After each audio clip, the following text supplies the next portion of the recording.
सूरज अपनी सुर्खी खो रहा था और मदीना के बाजारों में हलचल कम होती जा रही थी। रेगिस्तान की गर्म हवा, जो दिन भर आग बरसाती थी, अब कुछ ठंडी होने लगी थी। दूर से अजान की सदा बुलंद हो रही थी, मानो अल्लाह की रहमत का पैगाम लेकर आ रही हो। इसी खामोशी में एक नन्ही सी जान, 10 साल की बच्ची जैनब एक संकरी गली से होकर गुजर रही थी। उसकी आंखों में मासूमियत थी, लेकिन चेहरे पर डर के साए थे। वह बार बार पीछे मुड़कर देखती, जैसे कोई उसका पीछा कर रहा हो। जैनब की चाल तेज हो गई। उसकी सांसें तेजी से चलने लगीं। उसके पैरों में घिसे पिटे चप्पल थे, जो हर कदम पर धूल से लथपथ हो रहे थे। अचानक एक तेज आवाज आई, अरे ओ लड़की, कहाँ जा रही हो? जैनब का दिल दहल गया। उसने झट से अपने छोटे छोटे हाथों से दुपट्टा ठीक किया और सिर झुका लिया।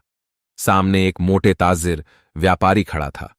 उसकी आंखों में एक अजीब सा गुरूर था, चेहरे पर नफरत की लकीरें। ताजिर साहब, मैं बस घर जा रही हूं, जैनब ने कांपती आवाज में जवाब दिया। घर? ताजिर की आंखों में हैरानी थी। पर तुम्हारा घर तो 3 दिन पहले ही जलकर राख हो गया था। जैनब का दिल जैसे बैठ गया। उसकी आंखें भर आईं। 3 दिन पहले की बात थी। जैनब अपने वालिद, पिता शेख अब्दुल्लाह और वालिदा मां फातिमा के साथ अपने छोटे से मिट्टी के घर में रहती थी।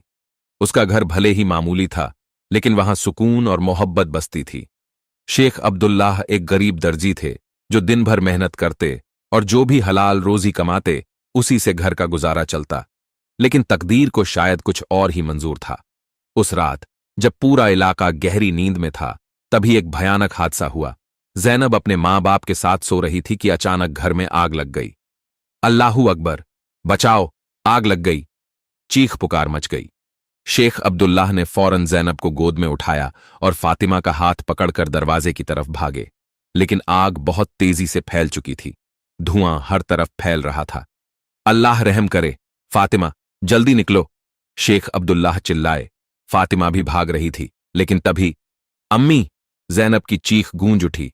फातिमा का दुपट्टा जल रहा था।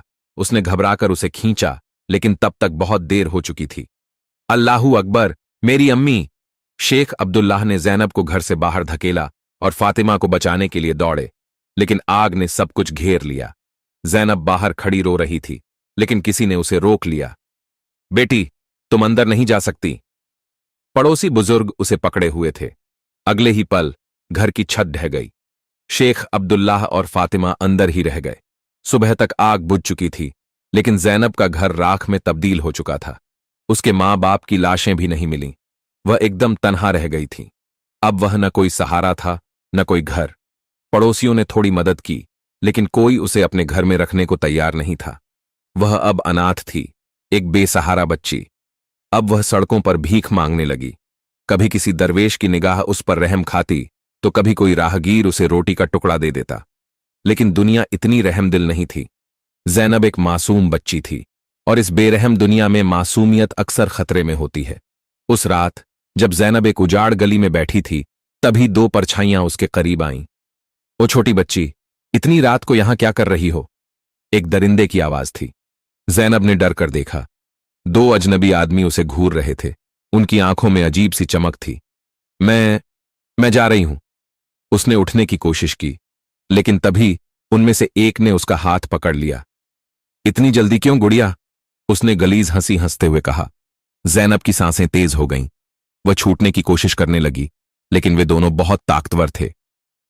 कोई मेरी मदद करे, उसने चीख कर कहा। लेकिन इस बेरहम शहर में उसकी चीखें कौन सुनता? जैनब को अब महसूस हो रहा था कि वह किसी बहुत बड़े खतरे में थी। उसे अपने अम्मी अब्बू की याद आ रही थी। उसका जिस्म कांप रहा था, लेकिन उसने हिम्मत नहीं हारी। वह एक झटके से उस आदमी के हाथ से छूटकर भागने लगी, लेकिन अंधेरे में दौड़ते हुए उसके पैर लड़खड़ा गए और वह जमीन पर गिर पड़ी। दोनों आदमी उसके पीछे भाग रहे थे। अब तू बचकर कहां जाएगी? उनमें से एक ने कहा। जैनब की आंखों में आंसू थे। उसने अल्लाह से दुआ की, या अल्लाह, मेरी हिफाजत कर। और तभी गली के आखिर में एक लंबे कद का आदमी खड़ा था। उसके हाथ में एक लंबी तलवार चमक रही थी। उसकी आंखों में गुस्सा था। जैसे ही उन दोनों आदमियों ने जैनब की तरफ बढ़ना चाहा, वह आदमी आगे बढ़ा और गरजती आवाज में बोला, रुक जाओ। जैनब ने अपनी आंखों से आंसू पोंछे और उस अजनबी की तरफ देखा। क्या जैनब बच पाएगी या उसकी तकदीर में कुछ और ही लिखा था। रेगिस्तान की ठंडी हवा अंधेरे को और गहरा कर रही थी। जैनब का दिल तेजी से धड़क रहा था।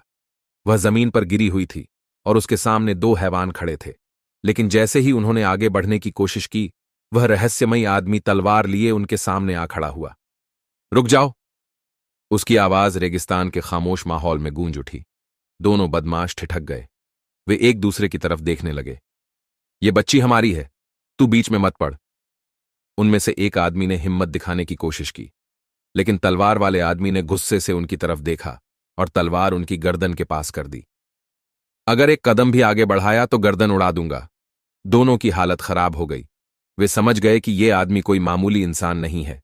वे घबराकर पीछे हटे और अंधेरे में भाग खड़े हुए। जैनब कांपते हुए उठी और उस अजनबी को देखा। लंबा कद, चौड़ा सीना, आंखों में एक अजीब सा दर्द और चेहरे पर हल्की दाढ़ी। वह किसी बहादुर योद्धा की तरह लग रहा था। तुम ठीक हो? उसने नरमी से पूछा। जैनब की आंखों में आंसू आ गए। वह कुछ कह नहीं पाई, बस सिर हिला दिया। तुम्हारा घर कहाँ है? यह सुनते ही जैनब की आंखों से आंसू बहने लगे। मेरा कोई घर नहीं, सब खत्म हो गया, उसने सुबकते हुए कहा। उस आदमी की आंखों में भी एक अजीब सा दर्द उभर आया।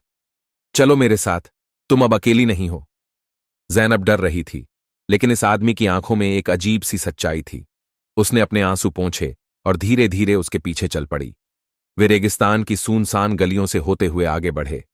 कुछ ही देर में वे एक बड़े घर के सामने पहुंचे। यह घर कुबा मस्जिद के करीब था। आदमी ने दरवाजा खोला और जैनब को अंदर आने का इशारा किया। घर के अंदर घुसते ही जैनब ने देखा कि यह बहुत बड़ा लेकिन सादा घर था। एक कोने में खूबसूरत अरबी कालीन बिछे थे और दीवारों पर इस्लामी आयतें लिखी हुई थीं। अचानक एक बूढ़ी औरत बाहर आईं। उनकी आंखें बहुत प्यारी थीं और चेहरे पर एक अजीब सा सुकून था। अब्दुर्रहमान, ये बच्ची कौन है? बूढ़ी औरत ने पूछा। अम्मी, ये बेचारी बहुत दुखी है। इसके माँ बाप नहीं रहे, अब ये हमारे साथ रहेगी। ये सुनते ही बूढ़ी औरत ने जैनब को अपने सीने से लगा लिया। बेटी, अब तुम्हें कोई तकलीफ नहीं होगी। ये घर अब तुम्हारा भी है। जैनब की आंखें फिर भर आईं। रात को खाने के बाद जब सब सोने चले गए, तब जैनब को इस आदमी के बारे में जानने की चाहत हुई। आप कौन हैं? जैनब ने हिम्मत करके पूछा। अब्दुर्रहमान थोड़ी देर खामोश रहे, फिर बोले, मैं भी एक अनाथ था जैनब। जब मैं छोटा था तो मेरे माँ बाप को किसी ने मार दिया था। जैनब सिहर उठी। फिर आपको सहारा कैसे मिला? अल्लाह ने मेरी मदद की और मुझे अच्छे लोग मिले। मैंने तलवारबाजी सीखी और गरीबों की मदद करना मेरा फर्ज बन गया। जैनब को अब्दुर्रहमान की बातें अजीब लगीं। उसे लगा कि इस आदमी के दिल में बहुत गहरा दर्द छुपा है। रात के किसी पहर जब सब सो रहे थे, जैनब को किसी के धीरे धीरे बोलने की आवाज सुनाई दी।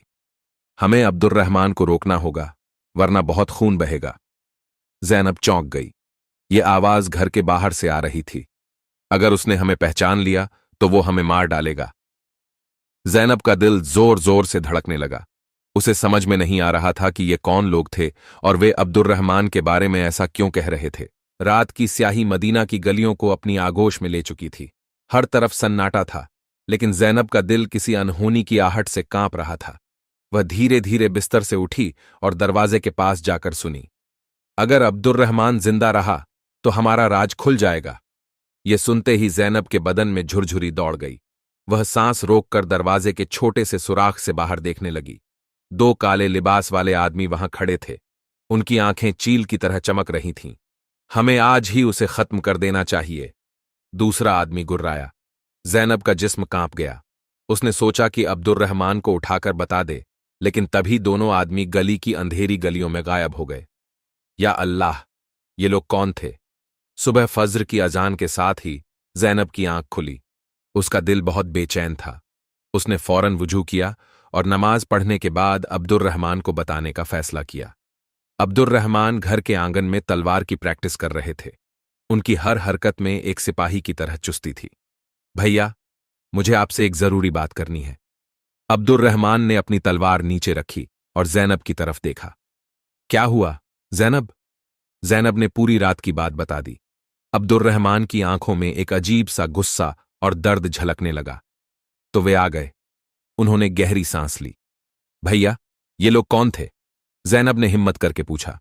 अब्दुर्रहमान कुछ देर खामोश रहे, फिर बोले, जैनब, तुम्हें सच जानने का हक है, लेकिन यह बहुत खतरनाक है। मैं कुछ भी सह लूंगी भैया, मुझे बताइए। अब्दुर्रहमान ने एक गहरी सांस ली और बोलना शुरू किया। जब मैं तुम्हारी उम्र का था, तब मेरे अब्बू सुल्तान के सबसे भरोसेमंद सिपाही थे, लेकिन कुछ लोगों को यह बर्दाश्त नहीं था।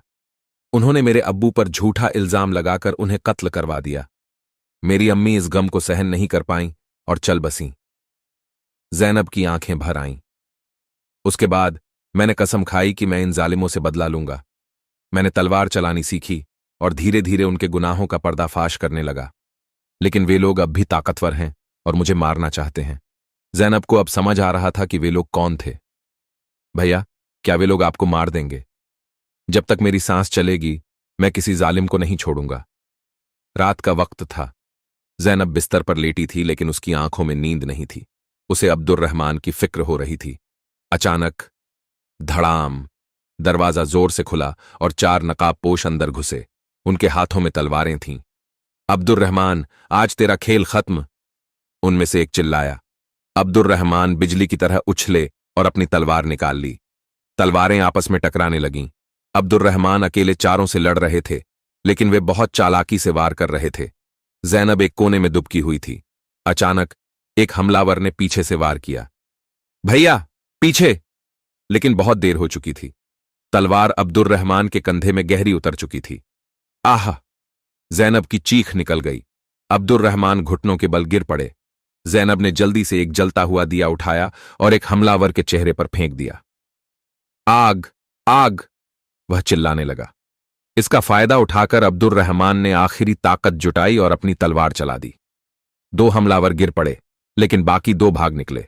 जैनब भागकर अब्दुर्रहमान के पास आई। भैया, आप ठीक हैं? अब्दुर्रहमान की हालत बहुत खराब थी। उनका जिस्म खून से भीग चुका था। जैनब, मुझे कुछ वक्त चाहिए। लेकिन उनके हाथ ठंडे हो रहे थे। नहीं भैया, आप मुझे छोड़कर नहीं जा सकते। अल्लाह से दुआ करो जैनब, अल्लाह हमें हमेशा हिफाजत देता है। जैनब की आंखों के सामने अब्दुर्रहमान खून से लथपथ पड़े थे। उनके जिस्म से गर्म लहू बह रहा था। उनकी सांसें तेजी से चल रही थीं, जैसे किसी भी पल थम जाएंगी। भैया, आप कुछ मत बोलिए, हम आपको ठीक कर देंगे। उसकी आवाज कांप रही थी। आंसू उसकी आंखों से लगातार गिर रहे थे।